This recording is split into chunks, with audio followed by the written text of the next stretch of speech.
Hey again, this is Dana from the Undergraduate Library. In this video, we'll give you some tips for finding scholarly sources for your Unit 1 assignment. So again, we're going to go back to library.unc.edu.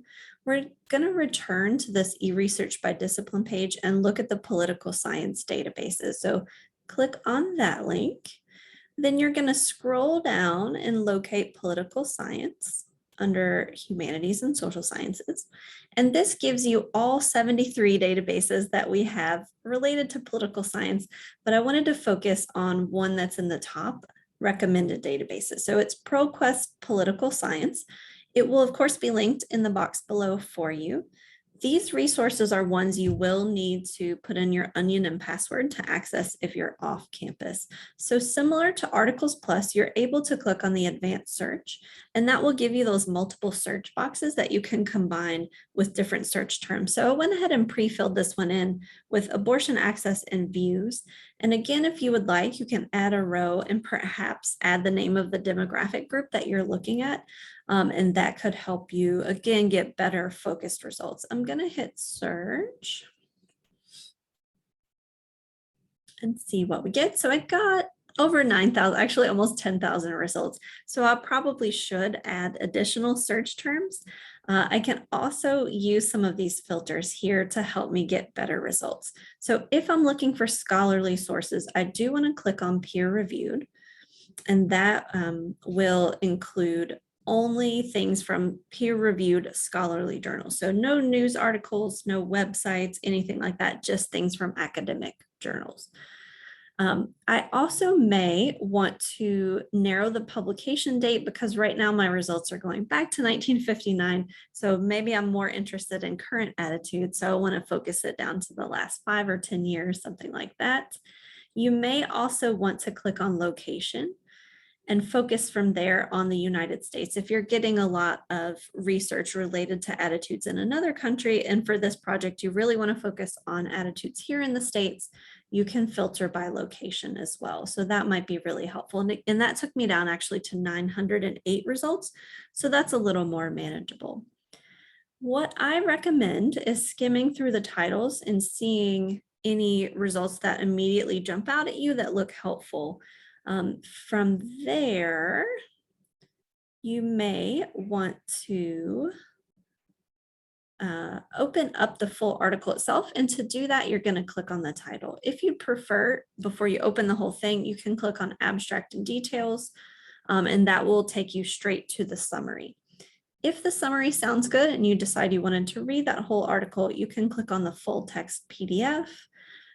Many times they will also have the full text as HTML, so just text on the screen, but this is actually like a scan of that full PDF.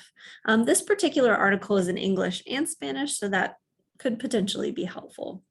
A couple things I do want to point out while I'm here.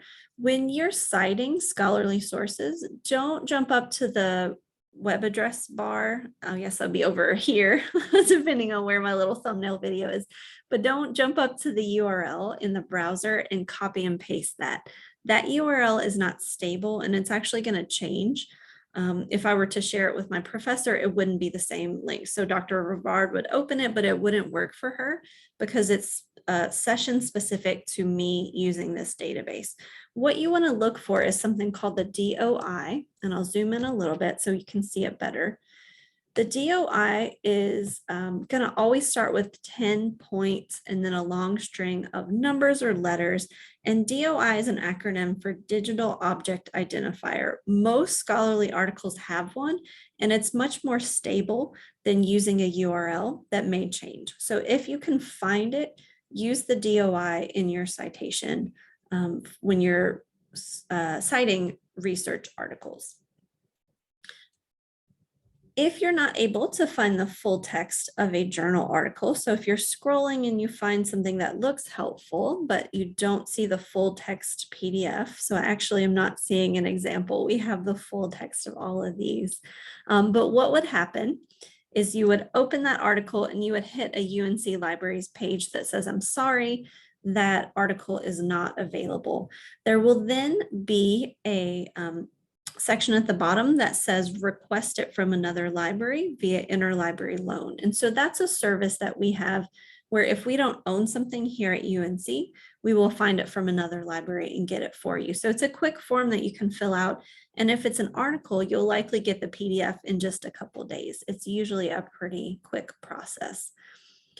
If you run into any trouble while you are in ProQuest Political Science or another database, don't forget that you can chat with the library. So I'll open up the library's website one more time and remind you that that's under the Contact Us button up here.